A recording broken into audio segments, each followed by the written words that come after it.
For privacy reasons, names and places have been changed. This story is inspired by true events. On a routine morning in 2010, 41-year-old Eliza Trent was piloting a crucial ferry hop across the vast and unforgiving Central Pacific. She never arrived at her intended destination. Despite an extensive, multinational investigation spanning thousands of square miles of ocean, Eliza Trent vanished without a trace, her sophisticated aircraft seemingly swallowed whole by the deep blue. For 15 agonizing years, her family and colleagues lived with crushing uncertainty, battling a silent void of unanswered questions and clinging to fading hopes in an endless expanse. The silence was absolute. Then, 15 years later, a breakthrough emerged.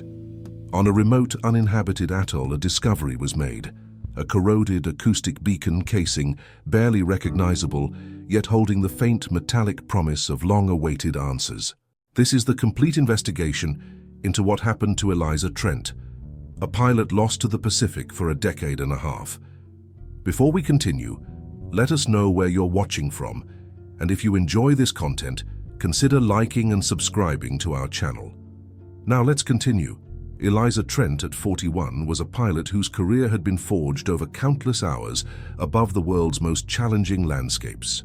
Her expertise lay in the demanding field of ferry piloting, the intricate process of delivering aircraft across vast distances. In 2010, she embarked on what was designed to be another routine ferry hop, a seemingly unremarkable journey across the immense, often desolate expanse of the Central Pacific.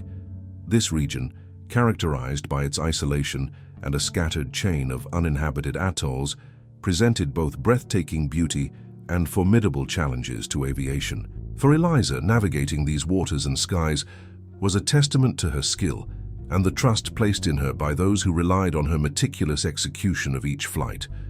The early hours of her flight proceeded with the expected precision. Aircraft systems reported normal, and communications with air traffic control were regular and reassuring. The Pacific, for a time, appeared to offer its usual calm. Then, the first subtle shift occurred. Eliza Trent's voice, ordinarily composed, transmitted a critical update. She was reporting weather deviations. The exact nature of these deviations, whether unexpected turbulence, a sudden squall, or something more severe, remained unspecified in the initial transmission. Yet, the very mention of a deviation from the planned course or expected conditions immediately signaled a departure from routine, introducing a nascent thread of concern into the otherwise placid flight. Moments later, the nascent concern escalated into immediate alarm. The airwaves, previously alive with the steady cadence of communication, fell silent. The expected follow-up transmissions from Eliza Trent's aircraft never materialized. Air traffic control made repeated attempts to re-establish contact, their calls echoing unanswered into the vast emptiness. The absence of a response, the sudden and absolute radio silence, indicated an abrupt and profound disruption. A modern aircraft, equipped with sophisticated navigation and communication systems, had simply ceased to exist within the monitored airspace. The immediate alarm quickly transformed into a profound and unsettling mystery. A pilot of Eliza Trent's caliber, a state-of-the-art aircraft, and a routine journey had in an instant vanished without a trace. The immense Pacific, a silent and indifferent witness, had seemingly swallowed them whole. No distress beacon activated, no debris field reported, only the chilling void where a flight path once existed. The disappearance left behind only an overwhelming silence and a multitude of unanswered questions, marking the beginning of a desperate search for answers in one of the world's most unforgiving environments. The abrupt cessation of communication from Eliza Trent's aircraft triggered an immediate and comprehensive response. Within hours of the radio silence, an international search and rescue operation was mobilized, deploying a formidable array of air and sea assets across the Central Pacific. Military patrol aircraft, Coast Guard vessels, and civilian ships were redirected, converging on the last known coordinates of the missing ferry flight. The initial efforts were swift, driven by the slim but critical hope of finding survivors, or at least definitive signs of the aircraft. The sheer scale of the Central Pacific presented an unprecedented challenge to the search planners. Based on Eliza Trent's last reported position, her aircraft's projected flight path, and its estimated fuel range, a vast search grid was meticulously defined. This grid, stretching thousands of square miles across the open ocean, represented the theoretical maximum area where the plane could have gone down. Teams faced the monumental task of systematically surveying an area larger than many countries, a true testament to the unforgiving immensity of the ocean. Despite the intensity and technological sophistication of the search, the Pacific proved to be an indifferent and unyielding adversary. Vast distances compounded the difficulty, as did the unpredictable nature of ocean currents, which could swiftly disperse any potential debris. The waters in this region plunged to extreme depths, making any underwater recovery an almost impossible feat without a precise location. Furthermore, the remote chain of uninhabited atolls, while picturesque, offered no accessible land points for an emergency landing and provided countless places where a small aircraft could vanish without a trace. Days turned into weeks, and the meticulous search efforts yielded nothing concrete. There were no telltale signs, no floating debris, no telltale oil slicks on the surface, and crucially, no pinging signal from an emergency locator beacon. The ocean remained silent, offering no clue to Eliza Trent's fate. Each passing day without a discovery chipped away at the resolve of the search teams and the hope of those monitoring the operation. The initial urgency gradually gave way to a dawning, grim realization. As the week stretched into a month, the once feverish activity began to wane. The immense resources committed could not be sustained indefinitely without any tangible results. The initial intense search efforts were proving fruitless, and the growing despair among those involved became palpable. The Central Pacific, with its vast, featureless expanse, had swallowed a modern aircraft and its pilot whole, leaving behind only an enduring void and the haunting question of what truly transpired in its depths. The decision, though anticipated, was nonetheless agonizing. After weeks of relentless searching across the vast Central Pacific, with no trace of Eliza Trent or her aircraft, authorities conceded defeat. Resources, both human and material, could not be indefinitely committed to an effort yielding no results. Active search operations were scaled down, then eventually suspended, and Eliza Trent's disappearance was officially declared a presumed loss at sea. It was a bureaucratic designation that offered little comfort, a formal acknowledgement that the ocean had claimed another secret, leaving behind a profound emptiness. For those who knew Eliza Trent, the absence of answers created an enduring and agonizing void. Her memory, once associated with skill and reliability, now carried the heavy burden of the unknown. Without a crash site or wreckage, there was no tangible evidence to process grief or to understand the final moments. The lack of a definitive explanation left an open wound, a perpetual question mark hanging over her fate. The sea, in its vast indifference, had not only taken a pilot and an aircraft, but had also stolen the peace of understanding. In the vacuum of concrete information, various theories inevitably surfaced, each attempting to fill the unsettling silence. Speculation ranged from catastrophic mechanical failure, a sudden and unrecoverable system malfunction, to Eliza Trent encountering an extreme weather phenomenon, a rogue storm that overwhelmed the aircraft. Some considered pilot incapacitation, a medical emergency leaving her unable to control the plane. Yet, without any supporting evidence, no flight recorder data, no debris analysis, these remained mere conjectures, whispers against the backdrop of an immense unsolved mystery. The years that followed solidified the Trent disappearance as one of the Pacific's most baffling cold cases. The initial intensity of the search faded into the archives of unsolved aviation incidents. 2010 gave way to 2011, then 2012, and the relentless march of time continued, unconcerned with human anguish or unanswered questions. A decade passed, then another 5 years, until 2025. 15 years had elapsed since Eliza Trent's final transmission, 15 years since her modern aircraft vanished into the immense blue, seemingly without a trace. The disappearance remained a profound unsolved mystery, a technological marvel swallowed whole by the ocean, seemingly forever beyond human understanding. It stood as a stark reminder of the planet's enduring power, a testament to how even in an era of advanced technology, the vast untamed wilderness of the sea could still claim its secrets, holding them tight against the relentless pursuit of truth. 15 years had passed since Eliza Trent's aircraft vanished, a decade and a half during which the Central Pacific had held its secrets. The year was now 2025, and the world had largely moved on, consigning the Trent disappearance to the annals of unsolved mysteries. Yet, in the vast remote expanse of those same waters, life continued in its timeless rhythm.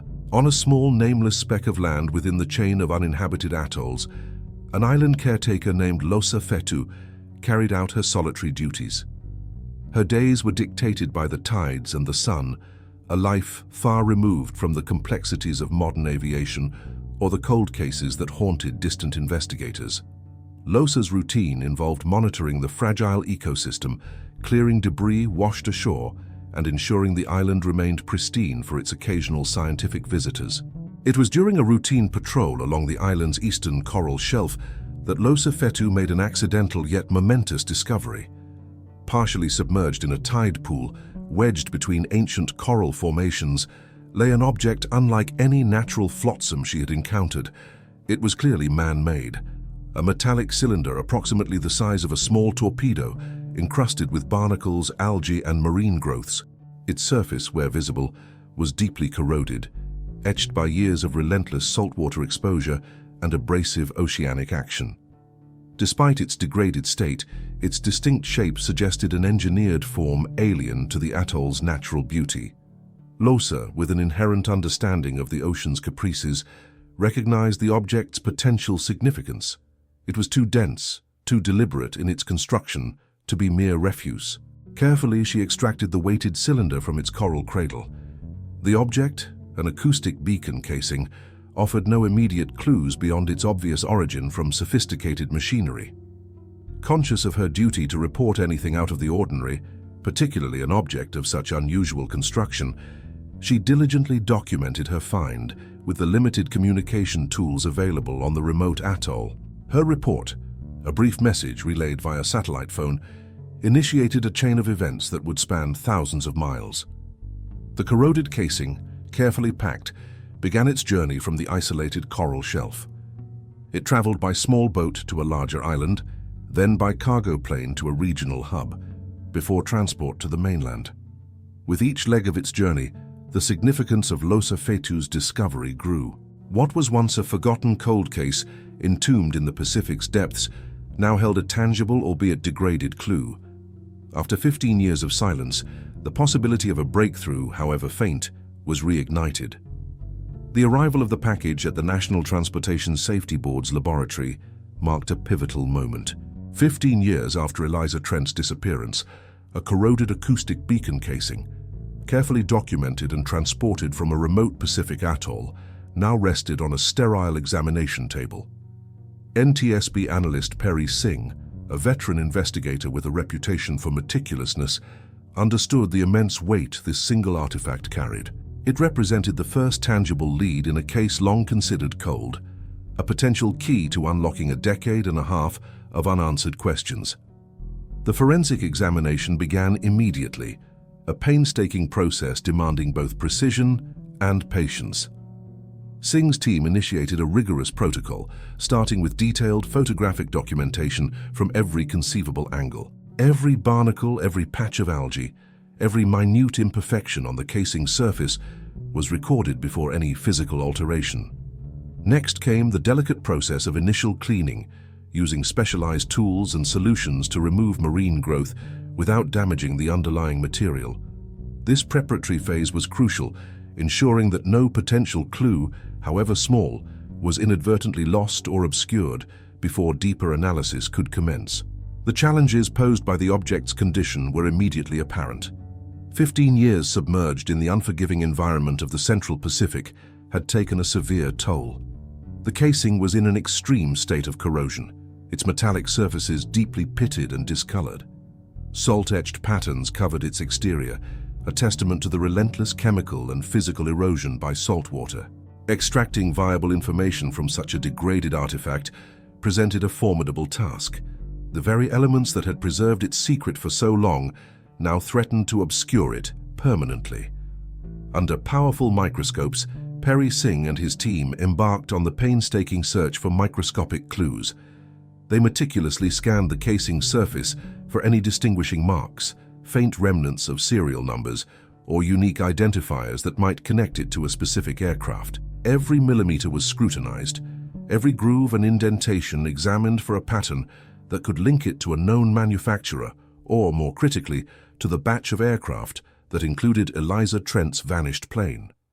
It was a search for ghosts, for the faintest echoes of information imprinted on a highly degraded surface. The weight of expectation was palpable. For Perry Singh and the NTSB, this corroded casing was more than just an artifact.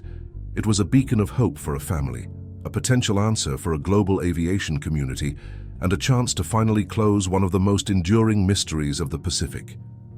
To link this crucial key clue definitively to Eliza Trent's disappearance would not only solve a decades-old enigma, but also reaffirm the relentless pursuit of truth that defined their mission. The silent object held the promise of an explanation, and the task was now to compel it to speak. The painstaking efforts of Perry Singh and the NTSB team eventually yielded the elusive breakthrough. After countless hours spent under the microscope, meticulously examining every minute detail of the corroded acoustic beacon casing, the crucial evidence finally emerged. Deep within the layers of oceanic degradation, almost imperceptible to the naked eye, Singh's relentless focus uncovered fragments of a serial number and distinct patterns on a salt-etched printed circuit board, or PCB. This was not merely a generic component. Through a process of painstaking cross-referencing against manufacturing records and aircraft specifications, these minute clues definitively match the specific batch of equipment installed in Eliza Trent's vanished aircraft. The significance of this match was profound and unequivocal. For 15 years, the beacon casing had been a silent witness, a relic of a disaster lost to the ocean's depths.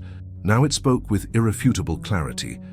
This was not just an acoustic beacon, it was the acoustic beacon from Eliza Trent's plane. The initial mystery, which had hinged on the very existence of any trace, was now profoundly altered. The investigation could move beyond speculation about the aircraft's origin and focus on its fate. With a confirmed artifact in hand, the NTSB's next critical step was to understand its journey. Oceanographer Dr. Kenji Morita, renowned for his expertise in marine debris and current dynamics, was brought into the investigation. Dr. Morita's task was to take the beacon's recovery point on the remote coral shelf and, using sophisticated computational methods, work backward through time. His advanced drift models incorporated historical ocean currents, prevailing wind patterns, and sea surface temperatures over the past 15 years, essentially simulating the beacon's long voyage across the Pacific. The output from Dr. Morita's models was a stunning revelation that redefined the entire case. After weeks of complex calculations and simulations, the data converged on a highly probable origin point. The model pinpointed a likely ditch point for Eliza Trent's aircraft, a specific area in the Central Pacific. The cruel irony of the discovery quickly became apparent. This critical location was just outside the original search grid, a mere handful of miles from where initial search and rescue operations had concluded their exhaustive yet ultimately fruitless efforts 15 years prior. The truth had been agonizingly close, yet utterly out of reach. The profound impact of the breakthrough resonated far beyond the NTSB laboratory. After 15 years of agonizing uncertainty, the definitive location of Eliza Trent's aircraft's origin point offered an immense, albeit bittersweet, sense of closure. The silence that had enveloped her disappearance for so long was finally broken, replaced by a concrete geographical answer. It provided a tangible endpoint to a saga previously defined by an absence, allowing for a shift from perpetual questioning to a specific understanding of the tragedy's final act. The revelation of the ditch point also brought into sharp focus the cruel irony of the original search efforts. The initial exhaustive search grid, meticulously calculated and deployed, had fallen short by a mere handful of miles. The vastness of the Central Pacific, combined with the inherent limitations of 2010 search technology and the unpredictable nuances of oceanic drift, had conspired to conceal the truth just beyond the perimeter of human reach. It was a stark reminder that even the most comprehensive efforts could be thwarted by a critical, yet narrow margin of error. The implications of this discovery for future aviation incidents and search operations were profound. The successful application of Dr. Kenji Morita's refined drift models demonstrated an invaluable tool for pinpointing potential crash sites, particularly in vast marine environments. This methodology would undoubtedly be integrated and further developed, potentially leading to more efficient and accurate search parameters in future disappearances. The Trent case underscored the necessity of expanding initial search envelopes and leveraging advanced oceanographic data to overcome the inherent challenges of the deep sea. For Eliza Trent's story, this resolution offered a pathway to understanding her final moments. While the full wreckage of her aircraft remained submerged, the pinpointing of its final resting area offered an invaluable context. It allowed investigators to more accurately infer the sequence of events following her transmission of weather deviations, providing a more informed picture of the challenges she faced and the decisions she likely made in the critical seconds before radio silence. Her legacy, previously shrouded in impenetrable mystery, could now be understood with greater clarity and respect. This long-sought resolution underscored the enduring power of human perseverance and the relentless pursuit of truth. Across vast oceans and immense spans of time, the combined efforts of an alert island caretaker, meticulous forensic analysis, and cutting-edge oceanography had converged to solve a seemingly impossible mystery. It affirmed the crucial role of science and forensic investigation in bringing answers to light, demonstrating that even the most formidable secrets of the deep can eventually be compelled to speak.